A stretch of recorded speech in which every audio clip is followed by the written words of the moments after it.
কর্মসংস্থান তৈরির লক্ষ্য সামনে রেখে বন্ধ কলকারখানা চালু করতে নতুন উদ্যোগ নিচ্ছে বাংলাদেশ ব্যাংক। নীতি সহায়তার পাশাপাশি দেয়া হবে আর্থিক সহায়তাও। এজন্য 40,000 কোটি টাকার বিশেষ তহবিল গঠনের পরিকল্পনা করছে কেন্দ্রীয় ব্যাংক। তবে টাকা ছাপিয়ে এই সহায়তা দিলে মূল্যস্ফীতিতে নতুন চাপ তৈরি হতে পারে বলে সতর্ক করছেন অর্থনীতিবিদরা। মাসুম মিয়ার রিপোর্ট। সরকারের কর্মসংস্থান তৈরির লক্ষ্য পূরণে সক্রিয় হয়েছে বাংলাদেশ ব্যাংক। দীর্ঘদিন ধরে বন্ধ হয়ে থাকা শিল্প কলকারখানা আবার চালু করতে বিশেষ প্যাকেজ ঘোষণার প্রস্তুতি নিচ্ছে কেন্দ্রীয় ব্যাংক।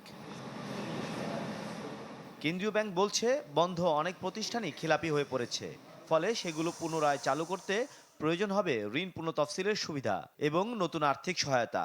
এজন্য আগের বিশেষ পুনঃতফসিল সুবিধার মেয়াদ আবারও বাড়ানোর বিষয়টি বিবেচনায় রয়েছে। প্রায় 40,000 কোটি টাকার আর্থিক সহায়তার প্যাকেজে বড় শিল্প খাতের জন্য থাকবে 20,000 কোটি টাকা, আর এসএমই ও কৃষিতে থাকবে 20,000 কোটি টাকা বরাদ্দ। ঈদ আসবে, সাথে ক্যাশব্যাকও আসবে। নিজের বা প্রিয়জনের জন্য কেনাকাটায় এবারও নগদ পেমেন্টে পাচ্ছেন দারুণ ক্যাশব্যাক। তাই যাই কিনুন, পেমেন্ট করুন নগদে। টাকা দিয়েই যে সবগুলি ফ্যাক্টরিকে বন্ধ ফ্যাক্টরি চালু করা হবে তা না, এক একটার জন্য এক এক ধরনের ট্রিটমেন্ট দেওয়া হবে।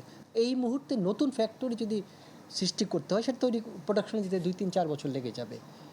তার চেয়ে যেগুলি বন্ধ বা কিছুটা দুর্বল অবস্থায় ধুকে ধুকে চলছে, সেগুলোকে ফুল সুইং চালু করা যায় কিনা, সেটি বাংলাদেশ ব্যাংকের প্রধান চ্যালেঞ্জ।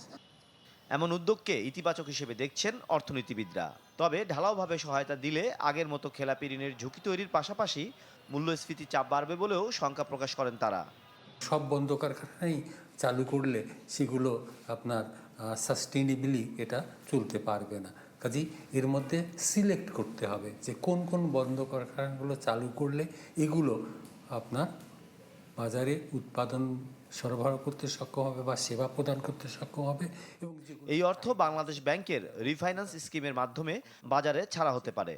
স্বাভাবিকভাবে বাংলাদেশ ব্যাংক যদি টাকা ছাপিয়ে এটা করতে হয়, তাহলে মূল্যস্ফীতির উপরে একটা বিরূপ প্রভাব পড়বে এবং আমরা জানি যে মাসুম মিয়া, চ্যানেল 24, ঢাকা।